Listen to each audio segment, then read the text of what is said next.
Bonjour à tous, bienvenue à ce 122e lunch immobilier du Club d'investisseurs immobiliers du Québec. Yvan Cournoyer avec vous. Après 2 lundis de jeûne, je suis de retour. J'étais absent pendant deux semaines. C'était Jean-Philippe et Jean-Pierre qui ont pris la relève. Donc, soyez les bienvenus à tous et merci d'être là, de nous faire confiance. On est en compagnie du Floridien Jean-Philippe. Salut! Salut. Non, en fait, je ne suis pas vraiment là. C'est un background virtuel. Je suis tanné de voir le bureau en arrière. Donc, j'ai juste mis ça pour faire le changement. Ça marche bien, hein? Yes, mais est-ce qu'il fait beau là-bas, même si c'est un background? Ouais, blague à part, c'est les mêmes chiffres sur la température que vous, sauf qu'au lieu du moins, c'est le plus, l'autre côté. Non, très content en direct pour ceux qui connaissent un peu la Floride, là, du Aztec Resort, une petite place un peu spéciale où est-ce que mes parents ont élu du domicile durant l'hiver. Fait que très, très content de leur tenir compagnie pour la semaine de relâche. Profitez-en, profitez-en. Merci, merci. Good, good, good. Hey, merci d'être là, tout le monde. On vous invite à partager le lunch, comme d'habitude, pour courir la chance de gagner des prix qu'on fait tirer tantôt. Entre autres, il y aura un 250 de rabais applicable au coaching, donc au programme Élite qui a lieu sous peu à Montréal et à Québec. Donc, le 11 mars à Montréal et à Québec, de mémoire, le 18 mars. Donc, à vos claviers. Ensuite, on peut également gagner 95 applicables sur le bootcamp qui a lieu le 4 et le 5 mars. Donc, c'est en fin de semaine. Donc, aucun risque grâce à ce bootcamp. On va avoir plein d'informations importantes et on va recevoir 820 de bonus qu'on peut appliquer sur des formations à la carte ou des laissez-passer VIP pour venir aux événements de réseautage en présentiel à Montréal et à Québec. Donc, c'est sans risque pour vous. Et 45 applicables sur IMO 101 qui a lieu le 4 mars. Donc, en même temps que la fin de semaine intensive, en même temps que le bootcamp, ce n'est pas disponible le dimanche, on peut être présent seulement le samedi. Et pour être éligible, il faut vraiment marquer le mot partager. Donc, P-A-R-T-A-G-E, accent aigu. On inscrit identique dans le chat et on est éligible pour le tirage. Excellent, excellent. Donc, Q&R de façon générale, on prend vos questions de toutes sortes. On a vu des gens qui se sont manifestés déjà. Il y avait Hélène qui avait posé une question. On passe tout de suite. Donc, bonjour. Quand contester une évaluation municipale? En fait, Hélène, c'est écrit derrière ton compte de taxes. Normalement, c'est jusqu'au mois de mai, si ma mémoire est fidèle. Donc, on prend le compte de taxes, on vire ça de base, c'est marqué les dates pour contester, les dates maximum. Donc, c'est aussi simple que ça. Donc, Jean-Philippe là-dessus. Oui, un petit bonus, exactement, c'est le 30 avril. En fait, c'est triennal. Hein? C'est un rôle triennal. Pour Montréal, c'est cette année. Donc, vous avez jusqu'au 30 avril. Vous devriez avoir reçu les avis. C'est pas tellement cher. Là. On parle de frais là, 300, 500 pour une contestation. Et ça vaut la peine, en fait. Je vous encourage à le faire. Parce que dans l'optique où est-ce qu'un bâtiment là, est vendu une grosse moyenne du pouce, 20 fois les revenus nets, ben dites-vous que si vous sauvez un 1 000 sur votre compte de taxes, votre immeuble en vaut 20 000 de plus de l'autre côté. Donc, le challenge en vaut la peine, là, mais assurez-vous de bien vous outiller là, avec les ventes du secteur, par exemple, avec un courtier, de bien présenter votre dossier, mais d'aller chercher, aller sauver cette dépense-là, ça vaut vraiment la peine sur la valeur du bâtiment. Très bon point. C'est un rôle triennal. Il faut le faire dans la première année. Si on le fait dans la deuxième, c'est trop tard. Donc, la première année qu'on reçoit le rôle, c'est là qu'on peut le faire. Et ça vous prend des arguments également. Là. On ne peut pas arriver à dire je trouve que mes taxes sont trop chères. Ça prend soit des comparables. Notre immeuble, il y a plein de problèmes. Là. Tout d'un coup, on ne l'aime pas. Puis, on trouve qu'il vaut moins cher, mais il ne faut pas y aller avec l'optique de dire que mes taxes sont trop chères et que je veux baisser la valeur. Et souvent, c'est un bon point aussi, Jean-Philippe, souvent les gens vont dire je ne vais pas contester parce que si je descends la valeur municipale, je vais pouvoir vendre moins cher mon immeuble. C'est pas vrai. La valeur marchande d'un immeuble n'a pas de lien direct avec la valeur municipale. Hein. La valeur municipale, c'est pour fin de taxation, pour voir combien que les villes vont vous charger de taxes. Donc, évidemment, eux autres, ils veulent ça le plus haut possible et nous, on veut ça le plus bas possible pour payer le moins de taxes possible. Donc, lésinez pas, gênez-vous pas. Ça nous avait coûté 450 les deux fois qu'on l'a fait. Là. Une fois, on l'a gagné, puis une fois, on l'a perdu. Ça vaut la peine. Puis allez-y avec les questions. En passant, on va continuer juste de bonifier sur la taxe municipale, mais je vous le dis encore par expérience parce qu'on est rendu au 100... Combien? 122e. 122e live du club. Puis on a l'habitude où est-ce que les questions arrivent trop tard, puis là, on ferme le live. Donc, soyez pas gênés. Ce que je voulais dire, en fait, c'est que l'immeuble a souvent une vision différente de qui on le présente. Quand on présente l'immeuble à la ville, c'est toujours le pire immeuble au monde. On présente à l'évaluateur agréé pour la banque, c'est le meilleur immeuble au monde. On le présente pour la vente, c'est le meilleur immeuble. Puis quand on achète un immeuble, on essaie toujours de dire que c'est le pire. Donc, vous allez voir que ça va valser d'un côté ou de l'autre. Donc, évidemment, utilisez les arguments qui sont en faveur de où est-ce que vous voulez aller là, pour la présentation. Puis quand vous allez revendre vos immeubles, ben, ça va être les meilleurs. Il ne brisera pas de dépenses. Une petite image qui circule sur les réseaux sociaux, tout le monde l'a vu, là, mais la fameuse image, votre immeuble vu par différents personnes, là, l'évaluateur, le banquier, l'acheteur, le vendeur et la ville. Exactement. Fait que, merci. La Rose Hélène qui dit merci beaucoup pour votre réponse. Ben oui, une habituée, hein, je pense Hélène, elle a dû faire sur 122, elle a dû en faire 120, 121. Les arguments à utiliser pour contester, nous demande Duguay, donc Jean-Louis. Comme on a dit tantôt, il y a les comparables, donc les comparables vendus. Ensuite, peut-être l'état de la bâtisse, parce que les évaluateurs, eux autres, ils en ont une quantité industrielle à faire. Là, ils sont comme 2-3 firmes à faire ça. Donc, ils n'ont pas le temps d'aller voir chaque immeuble physiquement. Donc, ils vont y aller de façon avec les statistiques, mais ils n'iront pas voir l'état d'immeuble. Fait que s'il y a peut-être des travaux à faire sur votre immeuble, c'est peut-être le temps là, de sortir des arguments qu'il y a telle chose à faire sur l'immeuble. Peut-être la localisation. Évidemment, la localisation est très importante quand on achète, mais peut-être que là, on l'aime moins la localisation quand c'est le temps d'aller à la ville. Ensuite, on aurait quoi, Jean-Philippe? Non, c'est pas mal. Ouais, c'est ça. Je pense que c'est pas mal les comparables. Hein. C'est de demander à un courtier, un petit rappel aussi à tout le monde. On n'a pas accès aux comparables vendus dans Centris. Donc, d'y aller avec une connaissance avec un courtier, sinon avec JLR ou autre site Internet qui nous permet de sortir les comparables puis d'arriver bien préparé. Il y a des services qui offrent aussi ça. Hein, quand on parle de plus gros bâtiments, là, je ne sais pas si c'est le cas aujourd'hui dans le live, mais il y a des services conseillers là, qui sont spécialisés en contestation immobilière, mais là, on parle de plus gros bâtiments, là, évidemment. Mais où un évaluateur agréé peut vous aider aussi là, dans une contestation quand les sommes sont plus importantes, on se comprend. Moi, je vous invite à aller sur PMML. Patrice a fait une entrevue avec un monsieur, je ne me souviens plus de son nom, mais il travaillait, lui, je pense, à la Ville de Montréal, à l'évaluation. Puis là, il est rendu consultant justement pour aider les gens à contester. Donc, il connaît très, très bien le système. Et dans la capsule, sûrement que vous allez avoir 3-4 nuggets intéressantes. Donc, allez sur PMML. Je ne sais pas si on peut faire une recherche par nom, là, par titre. Ouais. Si oui, bien, faites contestation du rôle d'évaluation foncier, un peu du genre, vous allez tomber sur la vidéo en tant que telle. On va finir par un live sur les taxes foncières. C'est une bonne question. Il y avait une question de Marc-André. En fait, je ne la mettrai pas à l'écran parce qu'elle est quand même assez longue, Marc-André. En fait, Marc-André qui demande par où commencer en immobilier. Déjà une maison autoconstruite, bravo. Déjà un bon bout de chemin de fait là, avec l'autoconstruction. Par où commencer avec l'investissement immobilier? Je dirais que typiquement, Jean-Luc, je vois qu'il parle de la formation immobilière, c'est sûr.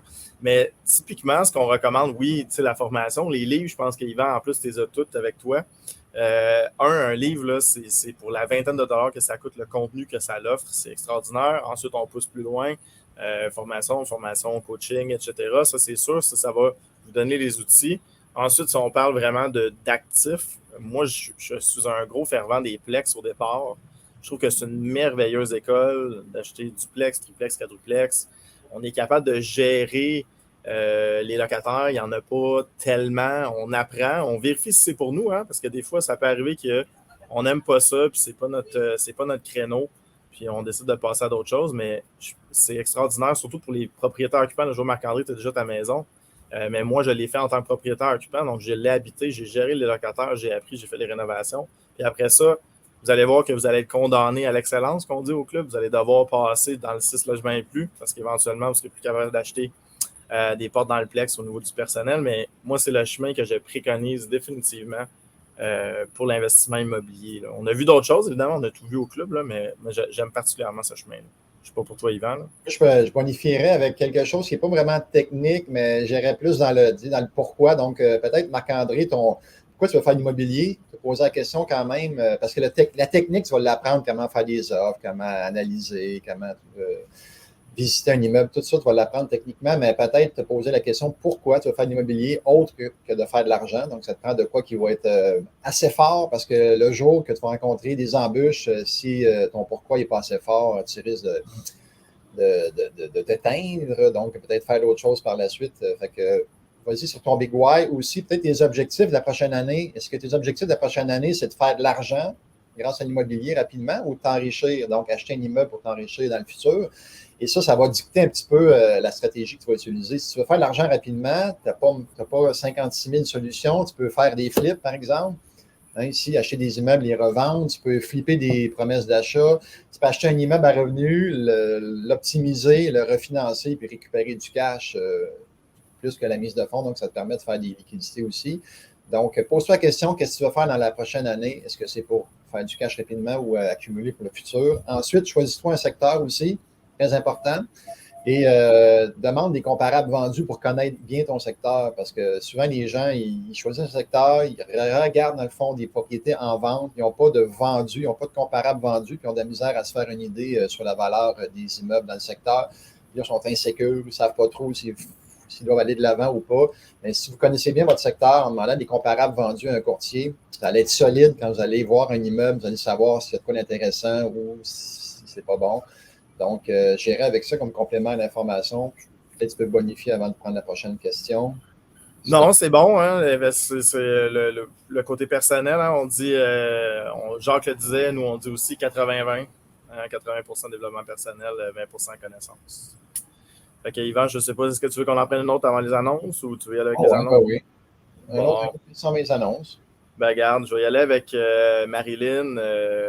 Marilyn, c'est drôle parce que c'est un sujet qu'on a beaucoup traité. Là. J'ai eu le plaisir d'être conférencier avec mon ami et coach au club, Jean-François Picard, au forum sur l'investissement multirésidentiel au Québec. Je me trompe toujours avec le titre. Mais un des plus gros événements immobiliers là, qui se tenait au Palais des Congrès à Montréal. Et évidemment, il y avait beaucoup de prédictions. Et en fait, je vous dis que là, pour l'usager, j'espère qu'on va pouvoir écouter ce live-là dans un an et dire « Ah, Jean-Philippe, on l'avait prédit. » Mais le problème, en ce moment, les coûts de construction sont extrêmement élevés. Donc, c'était une thématique qui revenait beaucoup. Les constructions sont élevées et les taux d'intérêt font que les constructeurs ont de la difficulté à retrouver leur argent. Souvent, il faut qu'ils réinjectent après le projet initial. Donc, il y a vraiment une certaine accalmie sur le marché au niveau de la construction. Donc, qu'est-ce que ça veut dire pour le bâtiment usagé? Bien, une énorme pression sur le loyer qui va se créer. C'était le sujet qui revenait tout au long de la journée. Grosse pression sur le loyer qui s'en vient. Et quand on regarde, par exemple, la construction d'un neuf, là, on parlait dans les constructions à 350 000 la porte, alors que dans l'usager, en ce moment, à Montréal, on achète à 135 150 000 la porte. Ben, ça donne un énorme avantage pour l'usager parce que si on achète à 150 000 la porte, on investit 50 000 dans le logement. Par exemple, notre coût de revient est à 200 000, ben, on se positionne encore vraiment moins cher par rapport à une construction neuve. Donc, je pense qu'il va y avoir une énorme pression sur l'usager qui va continuer et qui va venir pallier aux effets négatifs qui, effectivement, sont les taux d'intérêt.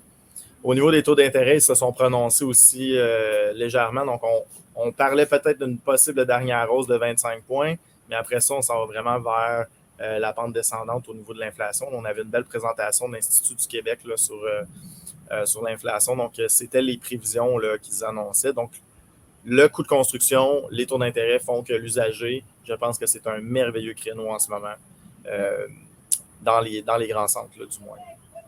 Yvan?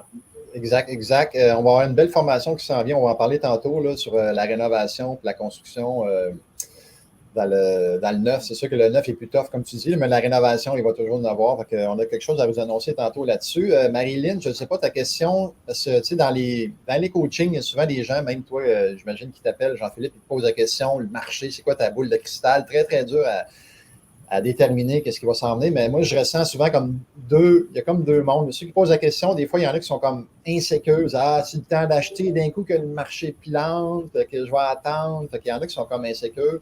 Mais je vous dirais, si vous faites une bonne transaction, vous avez un profit à l'achat, achetez l'immeuble, puis détenez-le, gardez-le longtemps et vous allez être correct. C'est sûr que si votre but, vous êtes en train de faire un flip avec un prêteur privé, puis le marché plante, mettons que c'est moins le fun, ça va être plus dur. Mais si votre but, c'est d'acheter des immeubles et les garder à long terme, N'ayez pas peur nécessairement que ça baisse à court terme. Gardez votre immeuble. Les locataires vont continuer à payer. Vous allez continuer à être capable de payer la banque, puis vous allez passer à travers le creux de vague, puis éventuellement, ça va remonter. Donc, ceux qui ont peur, attendez pas nécessairement que le marché baisse, parce que ça se peut qu'il ne baisse pas. Je me souviens, en 2001, quand j'ai commencé, il y a des gens qui disaient « Ah, je vais attendre que ça baisse un peu, là, c'est trop haut. » Je pense qu'ils attendent encore. Oh oui, c'est exactement. Exact. Et en fait, une autre chose aussi planifiez vos refinancements dans 2 ans, dans 1 an ou 2 ans. Donc, si vous êtes capable de faire durer un peu vos projets en prêt conventionnel, par exemple, puis après ça, y aller en assurer dans 1 an ou 2, je pense que vous allez être définitivement gagnant à ce niveau-là. Donc, attendez pas que ça baisse, parce que ça se peut que vous attendiez longtemps. Mais 100%. faites vos vérifications comme il faut, évidemment. Là, soyez plus solide vu qu'il pourrait y avoir une baisse éventuelle, mais encore là.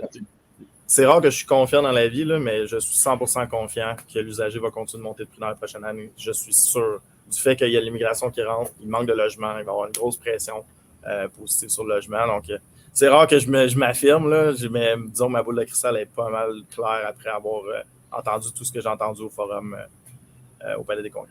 De toute façon, c'est enregistré. On leur repassera dans 1 an, Jean-Philippe. Exactement. Là, j'ai hâte de voir. J'espère que je vais avoir raison. Un segment à 21 minutes, on prend ça en note. Sinon, je vais blâmer ça sur le soleil de la Floride. J'avais trop tôt. Je n'étais pas capable de réfléchir correctement. Hey, merci à tous ceux qui ont partagé. On vous invite à le faire pour ceux qui ne sont pas fait, à indiquer dans le chat le mot partager, donc P majuscule, désolé, A-R-T-A-G-E, accent aigu. On l'inscrit dans le chat et on est éligible pour les prix qu'on fait tirer tantôt. Et pendant que Jean-Philippe s'affaire à regarder les questions potentielles, quelques petites annonces en rafale. Donc, le 1er mars, a lieu à Québec le 355e événement de Réseau Banque. On reçoit Anne-Renée Saint-Cyr, investisseur au club, graduée du coaching régulier et du coaching avancé, si ma mémoire est fidèle. Ça performe très bien en région, à Bécomo, plus de 200 portes, 60 espaces d'entreposage, des chalets locatifs. Donc, elle va venir nous partager une partie de son parcours sous forme d'entrevue. Donc, questions et réponses. On a bien hâte de la recevoir. Ensuite, le 4 et le 5 mars prochain, on poursuit avec le Boost Camp Go, Go, Go. On en a parlé tantôt, donc une fin de semaine intensive de 13 heures. Vous allez apprendre des 32 techniques pour trouver des opportunités, 33 techniques pour faire du financement créatif, pour acheter avec l'argent des autres. Donc, soyez au rendez-vous. C'est dans seulement 4 jours, donc on n'a plus trop le temps de réfléchir. Il faut joindre.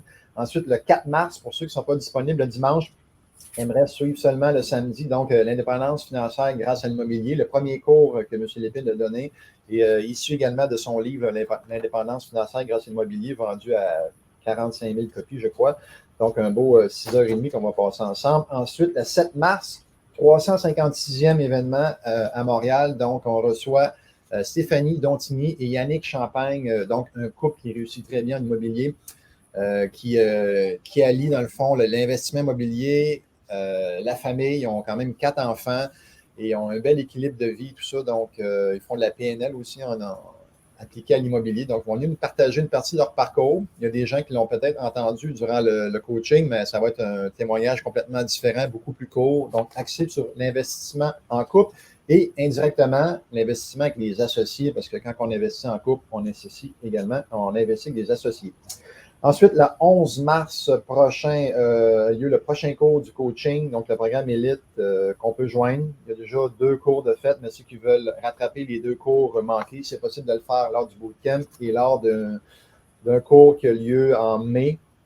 Donc, à Montréal, on peut reprendre le cours 2 au mois de mai à Montréal et joindre le groupe sans problème. On poursuit avec le 15 mars, la 28e soirée virtuelle avec Salon d'experts.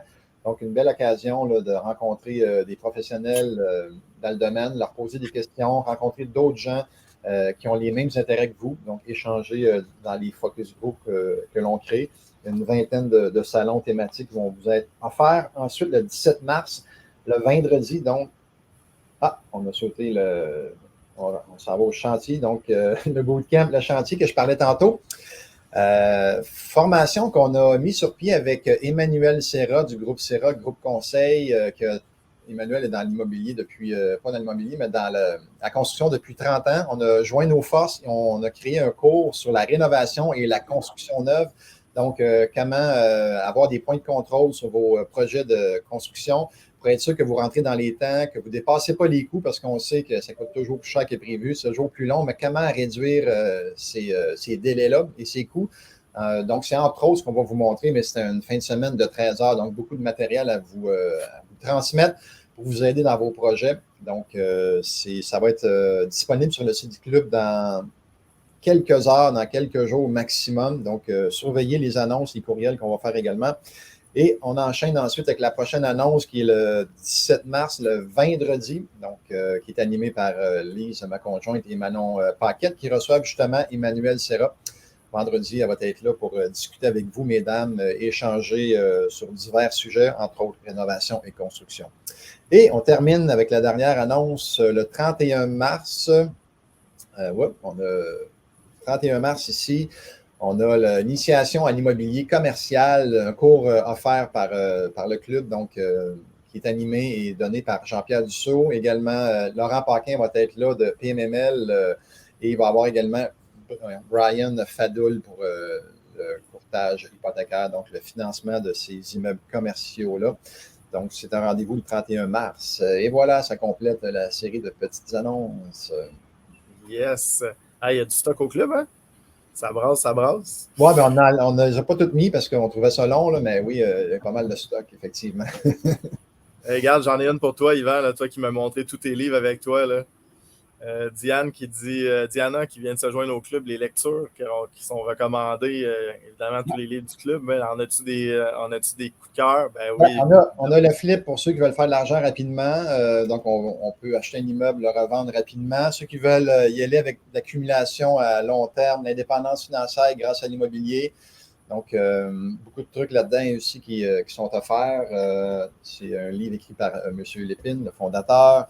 On a aussi en immobilier un livre qu'on a coécrit, moi puis Jean-Philippe, Transformer en opportunité des multilogements trop chers. Je l'ai dit comme il faut du premier coup. Merveilleux. Yes. Donc, peut-être nous en parler sommairement, Jean-Philippe, de celle-là. Oui, ben en fait, je vais donner un coup de pouce. En fait, il y a une grosse partie, j'investis en immobilier grâce au livre L'indépendance financière. Grâce à l'immobilier, je me souviens que je lisais ça. D'ailleurs, mes parents, que vous voyez circuler un peu ici et là, quand j'avais commencé les lectures, ils disaient qu'on n'était plus capable de t'entendre parler d'immobilier. Quand j'avais commencé à lire tout ça. Fait que c'était bien. Puis c'est un livre qui a quand même été écrit il y a quelques années. Donc là, on a été avec le livre en optimisation plus qu'en détention long terme. Donc, on a plus mis le volet sur on achète un immeuble qui sont beaucoup plus chers qu'avant, évidemment, mais que les optimisations sont beaucoup plus payantes. Donc, on y était sur ce volet-là. Puis il y a des témoignages aussi à la fin de chaque chapitre. Donc, vous avez des cas réels là, d'investisseurs avec la théorie du chapitre qui a été exécutée dans l'exemple. Donc, très intéressant pour vous à lire ce livre-là. Bien du plaisir à écrire ça, Jean-Philippe, avec toi. Oui, toute une expérience. Toute une expérience. Puis je termine rapidement parce qu'on a parlé de Stéphanie tantôt et de Yannick Champagne. Donc, c'est pas le couple millionnaire, là, c'est pas eux autres, mais quand même, ceux qui veulent investir en couple, très, très bon livre à se procurer. Et un petit dernier, faites de l'argent en immobilier que l'argent des autres, parce que ça prend de l'argent pour faire l'immobilier, hein, mais ça ne sera pas nécessairement de notre argent. Donc, si on prend l'argent des autres, on fait, nous, ce qu'on appelle un rendement infini. On n'a pas mis de cash. On a un pourcentage du profit à l'achat, on a un pourcentage du cash flow, un pourcentage de capitalisation du prêt, un pourcentage de la plus-value sans avoir mis d'argent. Donc, c'est merveilleux. On fait un rendement infini. Donc, belle lecture. On peut se procurer sur clubimmobilier.ca. On en parlera tantôt rapidement. Donc, on peut aller sur le site du club, dans la boutique. Les livres sont là. Et la beauté de la chose, c'est qu'à la fin, pour terminer là-dessus, à la fin de la plupart des livres, il y a une page qui est un laissez-passer pour venir aux événements de réseautage. Donc, on achète un livre à environ 30 $, puis on détache la page. Ça nous permet de venir à l'événement de réseautage qui coûte 30 $. Donc, le livre ne nous a rien coûté. Fait que, une caisse maximum par investisseur. Et disponible également dans toutes les librairies aussi. Okay, très intéressant. Une bonne présentation des livres, c'est bon. Je vais y aller avec une question d'Hélène. Ensuite, on va y aller avec Jean-Luc. Hélène, rapidement, en fait, qu'est-ce qui va se passer avec la densification des villes? Justement, on avait Jean-Marc Fournier.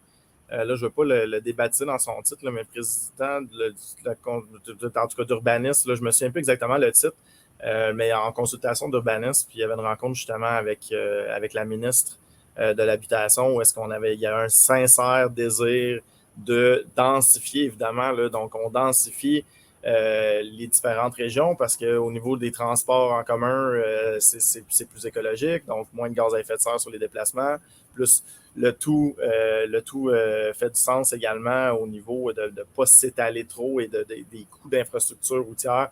Donc, il y a un réel désir de densifier. Maintenant, il faut que ça se transforme, il faut que les capitaines des navires transfèrent ça jusqu'aux villes pour qu'il y ait un désir, mais définitivement, dans les prochaines années, on va voir une densification parce que les villes ont fini de s'étirer. On finit de s'étirer, donc on va y aller plus au niveau de densification, Hélène. Donc, à venir, je n'ai pas d'exemple concret au niveau des cours arrière comme toi, là, mais définitivement à surveiller, surtout pour les gens qui veulent construire ou on démolit une vieille maison, on peut construire du multilogement dessus. Donc, à suivre. Voilà. Marc-André Bérard qui a juste précisé, dans le fond, ce qu'il voulait faire par rapport à sa question. Puis il dit qu'il aimerait ça faire la formation avec sa femme, mais il faut coordonner les 2 enfants. Fait que Jean-Philippe, tu dois bien le comprendre avec tes 3 enfants, là, que ça prend des fois de la coordination de tout ça. Fait que, good. Hey, merci, Hélène, de tes questions. Tu es comme la pourvoyeuse ou la pusher des questions aujourd'hui. C'est bon, ça. C'est bon. Ensuite, on a Jean-Luc, Jean-Luc que je connais bien, là, qui est de mon secteur. Jean-Luc qui dit, bon, mais j'ai seulement quelques ventes dans mon secteur, comment je fais? Ce qu'on dit dans le cours, quand on veut faire évaluer une valeur, en fait, une connaissance du secteur, c'est d'y aller avec la règle du gros bon sens. C'est d'y aller avec, si dans le secteur, on n'a pas nécessairement de vente comparable, on va aller chercher une ville qui est très ressemblante au niveau des comparables. Donc, dans les évaluations grilles, c'est ce qu'ils vont faire. Justement, quand on a une vente un peu atypique pour un secteur, ils vont aller chercher une autre vente dans un secteur similaire, dans une ville similaire. Donc, c'est toujours une question de gros bon sens, là, Jean-Luc, à ce niveau-là. Il n'y a pas de règle empirique ou autre. Faites attention aussi avec le temps. Là, souvent, on dit on va aller chercher des comparables sur un an. Attention, là, parce que là, il y a eu quelque chose qui s'est passé, c'est-à-dire une hausse de taux assez importante. Donc, on ne peut pas utiliser des comparables de janvier 2022 avec des comparables aujourd'hui. Donc, il faut juste utiliser la règle de gros bon sens de dire est-ce que la condition de marché est similaire? Est-ce que l'actif est similaire aussi? En fait, l'évaluateur gris, il y a plusieurs ajustements qu'il va faire en fonction de la valeur des immeubles. Puis le premier ajustement qu'il fait, c'est le temps. Donc, comme l'a dit Jean-Philippe, si c'est trop loin dans le temps, il ne considérera pas. L'autre ajustement, c'est la localisation. Donc, il va prendre une ville pas trop loin, similaire, puis selon si la ville ça se vend un peu plus cher dans cette ville-là, un petit peu moins cher, il va venir ajuster la valeur en fonction de la valeur de l'autre ville avoisinante. Donc, c'est des ajustements que les évaluateurs vont faire pour arriver à un prix le plus juste possible. Yes, sir. Chloé Trépanier, avez-vous un courtier hypothécaire à conseiller lorsqu'on débute et qui peut nous accompagner lorsque nous ne sommes pas encore très à l'aise avec le financement? Il faudrait voir peut-être le secteur dans lequel tu évolues. Est-ce que c'est un courtier pour des maisons ou un courtier pour du multilogement? Parce que si tu prends un courtier pour du multilogement, mais qui n'est pas habilité, donc il risque peut-être d'avoir de la difficulté. Donc, il faudrait voir quel genre d'immeuble. Sinon, je pense que les PMML ont pas mal... je pense qu'ils ont pas mal toutes les... Oui. Effectivement, je ne sais pas s'ils font du financement de Plex, par exemple, avec GoPlex, sûrement. J'imagine, connaissant Patrice. Oui, effectivement. Donc, mais oui, spécialisé plus dans le multilogement. Donc, savoir c'est quoi? Est-ce que c'est Plex, maison, condo ou multilogement? Parce que c'est vraiment 2 branches séparées au niveau du financement. Exact. Ça peut être même aussi chalet aussi. Donc, ouais. Je pense qu'on a répondu un peu à la question de Ben qui disait sur JLR, il y a moins en moins de ventes. Est-ce que vous suggérez d'aller dans les années antérieures? Non. Attention, avec le taux, encore là, gros bon sens. Est-ce que les conditions de marché sont similaires? Puis comme tu l'as dit, Yvan, il y a des ajustements. Donc, Ben, on a répondu à ta question. C'est fait. Il me restait Sébastien, si tu veux. Vas-y, je vais choisir une autre question pendant ce temps-là. Parfait. Sébastien, fenêtre neuve, est-ce qu'on peut augmenter le loyer ou négocier avant d'échanger? Les 2 réponses, c'est oui. Si tu les changes, si tu vas sur le formulaire du TAL, tu vas pouvoir voir qu'il y a une répartition en fonction si tu installes quelque chose sur le bâtiment ou quelque chose dans le logement. Dans les 2 cas, tu vas pouvoir les transférer au locataire. Attention, dans les rénovations comme ça, c'est généralement pas beaucoup. Par contre, cette année, on a la chance, en tout cas, de se souvenir, c'est la première fois qu'on utilise les grilles du TAL pour justifier les augmentations annuelles parce qu'elles sont très, très avantageuses au niveau des propriétaires cette année. C'est drôle parce qu'on a reçu des contestations de locataires, on a fait la grille du TAL et finalement, c'était plus cher. Donc, à la blague, on disait hey, merci, c'est vrai, on avait oublié quelques dollars, merci de nous l'avoir fait souligner, mais non, on ne fait pas ça. Mais blague à part, c'est extrêmement avantageux. Là, on parle à Montréal, là, on a des augmentations de 30, 40 dollars facilement sur des loyers de 1000 dollars. Donc, c'est extrêmement rare qu'on voit ça. Donc, utilisez les grilles du TAL, vous avez jusqu'au 31 mars. C'est très important de faire les avis d'augmentation. Donc, jusqu'au 31 mars, s'il vous plaît, faites ça. Ça va faire monter la valeur de vos actifs définitivement. Puis, utilisez les grilles du TAL pour vous donner un indice, mais vous pouvez toujours négocier. Donc, pour la deuxième question, Sébastien, tu peux toujours négocier l'augmentation et tu peux toujours négocier aussi une augmentation en cours de bail. Dire, est-ce que ça vous intéresserait que je refasse les fenêtres? Puis, vous négociez avec les locataires. Il n'y a rien qui vous empêche de faire ça. C'est un contrat. Vous le respectez, mais vous pouvez toujours le modifier si les deux parties sont d'accord. 3 points à ajouter là-dessus. Souvent, les gens se demandent c'est quoi les délais ou les moments pour contester. Là, Jean-Philippe parlait du 31 mars, mais regardez en arrière du bail, c'est marqué les délais, parce que ça dépend si c'est un bail de 12 mois et plus ou 12 mois et moins. Les délais ne seront pas les mêmes. Si c'est loué à un bail indéterminé, ça va être aussi d'autres délais. Donc, surveillez à l'endos du bail pour vérifier les délais. Pour envoyer vos avis de reconduction. Autre point, Jean-Philippe, peut-être quand tu ne parles pas, fermez ton micro, ben je crois qu'il y a des oiseaux de ton côté. C'est terrible, hein? Le bruit des oiseaux, hein? C'est terrible. Je ne voudrais pas fatiguer tout le monde à la maison, je vais couper mon micro. Non, mais c'est correct. Moi, j'entendais des petits oiseaux et tout ça. Et il y avait Lynn qui nous disait à 12h34 que malheureusement, PMML ne font pas de financement pour les Plex, donc les 5 logements et moins ou les 4 logements et moins. Donc, éventuellement, ça viendra connaissant PMML. Ils ne laisseront pas aller cette part de marché-là, d'après moi. OK. Peut-être des petites annonces pendant qu'on cible encore quelques questions. On y va avec des annonces en rafale. Puis après, on va procéder au tirage. Donc, ne manquez pas. Attendez, je vais prendre mon autre feuille. Donc, les femmes en immobilier, le groupe des femmes, vous pouvez joindre, mesdames, ce groupe-là. C'est un groupe privé sur Facebook. Plus de 2000 femmes en font partie. Donc, un beau moyen d'échanger selon votre réalité. Échanger entre vous, vous poser des questions et tout ça. Donc, publier des choses également relatives évidemment à l'immobilier. Donc, on vous invite, mesdames, à joindre le groupe. Ensuite, on poursuit avec la prochaine annonce. Un autre groupe qu'on vous invite à joindre, le groupe privé du CIQ. Donc, pas la page jusqu'à 70 000 fans, mais la page, le groupe où on peut échanger entre nous. Il y a presque 7000 personnes qui en font partie. Donc, on vous invite à joindre le groupe. Ensuite, on poursuit avec les podcasts du CIQ qu'on a mis en place. Une douzaine de podcasts qui ont été faits jusqu'à présent. Une nouvelle série va s'en venir sous peu. Donc, on parle des bons coups de nos membres pour que les gens puissent se faire inspirer par des gens qui ont fait des belles transactions. Ici, on a Pierre-Luc Drouin qui sa balance de vente à 300 000 sans intérêt. Donc, on vous invite à aller sur clubimmobilier.ca/podcast pour les écouter. Ensuite, on poursuit avec une autre annonce, le IMAG 3e édition. Donc, un magazine où il va y avoir des conseils de professionnels, des experts, des entrevues, des articles qui ont été rédigés. Entre autres, il y a un article avec Martin Latulippe, une vidéo également Martin Latulippe. Charles Côté en fait partie, Régina Courtemanche, M. Lépine, Gilles Laferrière. Bref, la liste est quand même assez longue. On vous invite à consulter l'ouvrage sur le site du club. Ensuite, on enchaîne avec nos membres corporatifs qu'on vous invite à faire appel à eux pour garder votre coffre d'investisseurs immobiliers. Souvent, les gens nous demandent « OK, t'arrêtes-tu un évaluateur agréé? » Allez sur le site du club, vous allez voir un inspecteur, Wi-Fi Plex pour l'optimisation de vos immeubles. Bref, la liste, elle est là. Donc, n'hésitez pas à faire appel à eux. Et je pense une petite dernière annonce ou une avant-dernière. Le programme Élite qui a lieu le 11 mars à Montréal et le 18 mars à Québec. Et on termine avec la boutique du CIQ qu'on a parlé tantôt. 125 000 copies vendues pour les 9 livres que vous voyez là. Donc, une belle façon là, de se former à peu de frais, s'initier à l'immobilier et par la suite pour aller plus loin dans votre processus de formation. Et voilà. Je réactive les oiseaux. Yes. Jean, qu'on avait un petit peu répondu, là, mais s'assurer des valeurs marchandes, des propriétés du secteur, il veut faire une offre à 70% de la valeur. Encore une fois, c'est une question de comparable. Hein?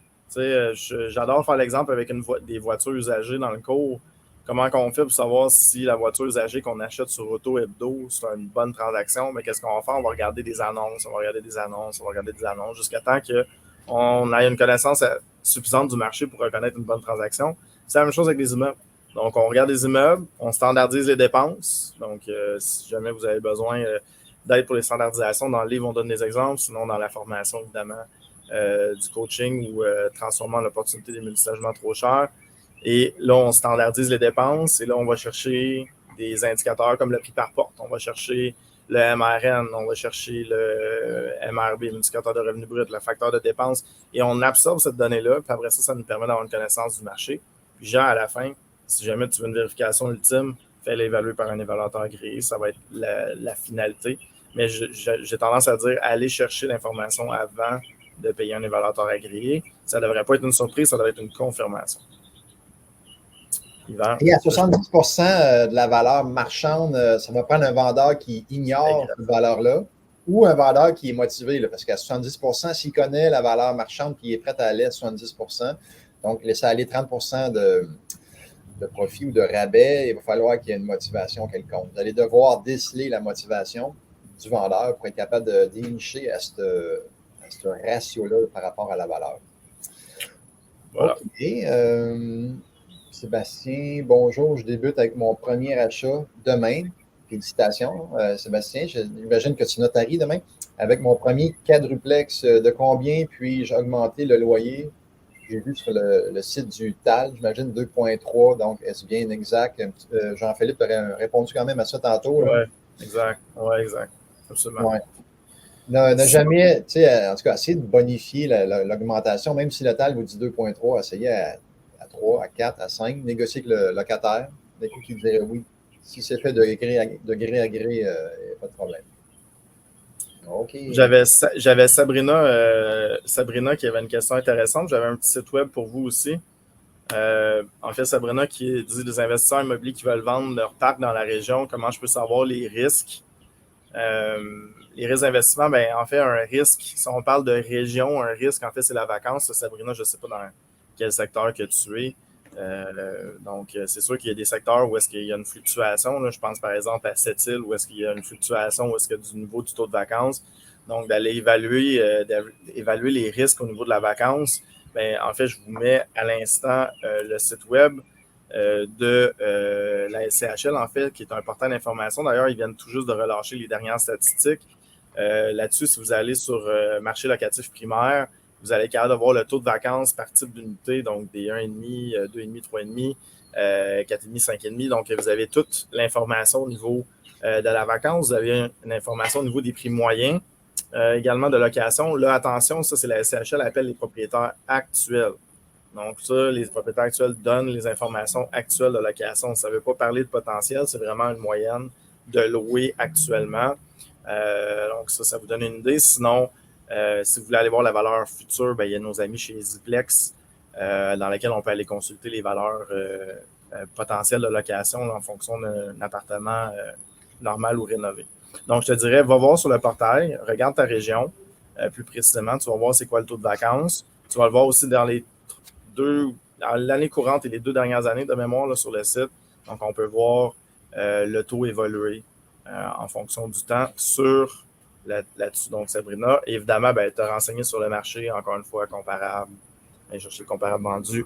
Les statistiques, tu peux aller voir l'urbanisme aussi, qui est une mine d'informations au niveau de ta région. Voilà. J'étais en train de chercher, je crois que c'est dans le livre 101 trucs pour la prochaine question, mais je ne suis pas sûr que c'est dans celui-là, là, mais quel est le meilleur moment pour passer à une compagnie de gestion pour le parc immobilier? Il me semble que c'est dans 101 trucs, j'avais mis ça, mais en tout cas, bref, je cherchais le livre. Il y a plusieurs moments, il y a plusieurs éléments pour savoir est-ce qu'on donne ça à une compagnie de gestion ou pas. Si votre temps vaut plus cher ailleurs, François Gagnon, donc si ton temps vaut plus cher, tu es médecin, tu gagnes 500$ de l'heure, mettons, tu es avocat ou peu importe, tu vas-tu aller gérer un immeuble pour pour sauver 22 piastres de l'heure. Fait que si ton temps vaut plus cher ailleurs, tu es mieux de donner en gestion, tant qu'à moi. Ensuite, la distance aussi par rapport à ton immeuble. S'il faut que tu fasses 1h25 à chaque fois pour aller à ton immeuble, collecter ou aller voir un locataire qui ne paye pas ou s'occuper des travaux, ça peut commencer à être loin. Ensuite, si tu n'aimes pas ça, gérer, peut-être que tu es mieux de le donner tout de suite en gestion. Là. Fait que si ça te pue au nez de gérer des immeubles, peut-être mieux de donner ça à quelqu'un qui va le faire pour toi. Si tu n'es pas bon, ça se peut que c'est pas fait pour toi, gérer des immeubles. Là. Fait que si tu n'aimes pas ça, donne-le à quelqu'un. Si tu n'es pas bon non plus, s'il y a quelqu'un de meilleur que toi, je pense que ça serait mieux de le donner en gestion. Si tu commences à avoir l'écœurantite aiguë des locataires, ben, au lieu de vendre ton parc, donne-le en gestion puis continue à avoir ton immeuble qui prend de la valeur puis qui se paye. Fais pas la gaffe de vendre tes immeubles parce que tu n'aimes plus gérer des locataires. Bref, il y a plusieurs réponses. Je ne sais pas si tu as une bonification là-dessus. Là. Moi, j'ai tendance à dire que l'argent, ça va se faire surtout au niveau des optimisations. Là, si vous êtes des optimisateurs, je pense que quand vous êtes en progression, d'avoir soit justement un ou une gestionnaire ou une compagnie de gestion, ça vaut la peine parce que les acquisitions, si vous êtes en processus d'acquisition, la prospection et l'acquisition, c'est l'activité la plus payante en investissement immobilier, c'est elle. Donc, même si vous faites une bonne gestion, oui, ça va donner du profit, l'immeuble va être plus rentable, va avoir une meilleure valeur, mais une bonne acquisition en immobilier, c'est là que les gros sous se font. Fait que si vous êtes en acquisition, je vous conseille le plus possible ça dépend, là, parce que les ventes ont donné plein de scénarios. Là, je ne dirais pas de déléguer, mais de considérer fortement à retirer cette charge de travail-là si ça vous empêche de prospecter. Ah, les gens sont en feu, ont plein de questions. Quand même, 12h45, on va peut-être en prendre une ou deux après l'annonce des gagnants. Donc, on va procéder au tirage. On a 3 tirages pour vous. Donc, 3 prix. Premier prix, c'est 250 $ de rabais applicable au programme Élite qui est débuté, mais qu'on peut joindre. Et également, il y a un groupe qui débute le 21 avril. C'est les vendredis durant 10 mois. Donc, Marie-Julie Hamel, bénévole au club à Québec. Donc, Marie-Julie, félicitations. Donc, tu pourras peut-être l'appliquer sur le coaching avancé lorsqu'il débutera à Québec. Ensuite, on a un 95 $ de rabais applicable au bootcamp qui a lieu le 4 et le 5 mars à Montréal. Et un autre gagnant, Steve Sinky, qui fait le coaching et qui a le droit de venir au bootcamp gratuitement. Donc, peut-être, tu pourras peut-être transférer ce cadeau-là à quelqu'un, Steve. Et dernier prix, c'est 45 $ sur IMO 101 qui a lieu le 4 mars. Et c'est Jean-Luc Agostini qui fait le coaching également. C'est des gens du coaching aujourd'hui qui sont là. Donc, félicitations. Bravo, Jean-Luc. Et pour réclamer vos prix, allez dans le chat, vous allez voir les coordonnées là, pour contacter le service à la clientèle. Donc, on a Julie, on le voit dans le chat, Julie qui va vérifier que ça a été bien partagé. Et si c'est le cas, ben, on va vous faire parvenir vos prix. Est-ce qu'on a une petite dernière question? Oui, une petite dernière, qu'on va finir sur un truc positif aussi. On entend souvent les locataires qui ne payent pas leur loyer plusieurs mois, que le délai est long pour le TAL, pour pouvoir les expulser. Je vais mettre un bémol là-dessus. Là. OK? Donc, on n'entend jamais de dire « Hey, tous les immeubles, tous les locataires ont bien payé ce mois-ci dans l'immeuble. » Ça ne fait pas les nouvelles. Qu'est-ce qui fait les nouvelles? C'est le drame, c'est ci, c'est ça. Okay? Fait que faire attention avec ça. Si on prend un locataire dans la rue, 90% de chances qu'il paye à temps et qu'il n'y ait pas de problème. Il y en a 5% qui vont peut-être payer un petit peu en retard. Puis il y a 5% qui ne paieront pas. Mais si on fait des enquêtes de prélocation, on se protège bien. Évidemment, on améliore ça au niveau des locataires. Et même s'ils ne payent pas, dans les proformas, quand on fait des études de bâtiment, il y a toujours un pourcentage vacances, mauvaise créance. C'est mon chiffre, je l'appelle mon chiffre de zénitude. Okay? C'est déjà prévu qu'il y a des locataires qui ne vous payent pas. Vous mettez ça là-dedans. Oui, c'est fâchant, mais si vous arrêtez votre carrière d'investissement immobilier avec ça, ben c'est vous qui allez perdre. Puis malheureusement, dans les cours, je l'ai vu plusieurs fois, disant mon père avait des immeubles, cette année, les locataires ont vendu 40 logements il y a 10 ans. Aujourd'hui, ça a révalu le double. Tu sais, c'est ce genre de choses-là où est-ce qu'on se détache de ça. Ça fait partie de la vie. Ça fait partie, même ça en devient drôle. Là, dernièrement, justement, dans le coin de Valleyfield, j'avais quelqu'un qui est monté en moto dans les escaliers, a défoncé la porte, a monté en moto, a fait des burns dans l'appartement. Bon, c'est ça. Et ma soeur qui est derrière, qui est avec moi là-dedans, qui trouve ça drôle aussi. On trouve ça drôle. C'est sûr que c'est pas le fun parce qu'il faut qu'on répare, mais on relativise ça par rapport à l'ensemble du parc. Et à la fin, ça fait des belles histoires à compter autour d'un verre de vin, mais il faut. Tu viens de le dire, tu mets ça dans l'ensemble du parc, mais si c'est ton premier immeuble que tu achètes, il y en a que ça pourrait faire comme moi. Ça pourrait déranger, je comprends. Là. Puis au niveau, quand on a un mauvais paiement également, je pense que Patrice l'explique bien dans le coaching aussi. Il dit on commence tous à investisseur niveau 1 sur 10, puis quand on a un problème 1 sur 10, qui est un non-paiement de loyer, bien, on trouve ça affreux. Mais éventuellement, vous allez devenir 3, 4, 5, 6 sur 10, puis un non-paiement, il va toujours rester 1 sur 10, et c'est un problème qui est vraiment facile à gérer. Donc là, évidemment, plus les problèmes difficiles se complexifient, plus vous devez être un meilleur investisseur immobilier. Voilà. Jean-Pierre qui parle de ça dans le coaching. Jean-Pierre aussi, bon, parfait. Ouais, qui est aussi là-dedans, là, apprenez à mieux gérer vos heures. On les a toutes. On a toutes les réponses à vos questions. Toutes les réponses sont là. Yes, ça, c'est quand même un bon lunch. 12h50, je pense qu'on n'a pas laissé les gens sur leur appétit avec toutes les réponses, l'information qu'on a donnée. Peut-être un petit mot de la fin pour ta part avant que je conclue. Ben oui, encore, on voit de l'incertitude chez les gens. Je le sentais également au forum. Les gros investisseurs sont plus sur le frein. Il y a de l'incertitude. Mais on m'avait demandé en conférence de résumer le marché immobilier au Québec en ce moment. Puis le mot qui m'était venu en tête, c'était chaos, où est-ce que ça brassait beaucoup. Donc, il y a du haut et du bas. Mais à chaque fois que ça brasse beaucoup, il y a des excellentes opportunités sur le marché. Donc, c'est le temps, là, vous, les investisseurs, de vous positionner là-dedans. Donc, il y a de la belle action à avoir, il y a de faire de la bonne prospection. C'était le mot d'ordre qui me revenait là, du forum, c'est d'y aller à fond la caisse au niveau de la prospection. Là, je vois le commentaire de Sébastien. Merci. On a eu quelques merci, là, ça nous fait plaisir. Hein? On fait ça gracieusement pour vous. Toujours de vous offrir des bons commentaires et des belles histoires également. Yes, excellent. Hey, merci Jean-Philippe. Puis profitez-en ce côté, là, en Floride. C'est un bon timing pour être là. Ici, yes. Parce que chez nous, c'est pas si chaud que ça. Fait que profitez-en, puis salue tes parents, puis Catherine qui nous écoute. All right. Hey, merci. Ah, on l'a vu. Voilà. On voit qu'elle écoute. Donc, merci beaucoup, Jean-Philippe. Reste là, on se reparle dans une minute. Donc, merci beaucoup à tous d'avoir été là. On espère que vous avez apprécié le temps qu'on a passé ensemble. Et ne manquez pas la semaine prochaine, donc le 123e lunch immobilier qui est un spécial au féminin pour souligner la journée de la femme qui a lieu le 8 mars prochain. Donc, la semaine prochaine, mercredi prochain, c'est la journée de la femme. Et on va souligner ça avec Lise et Manon qui vont avoir des invités. Donc, invités surprise. Et soyez au rendez-vous, mesdames. Et sinon, messieurs, on se revoit le 13 mars prochain.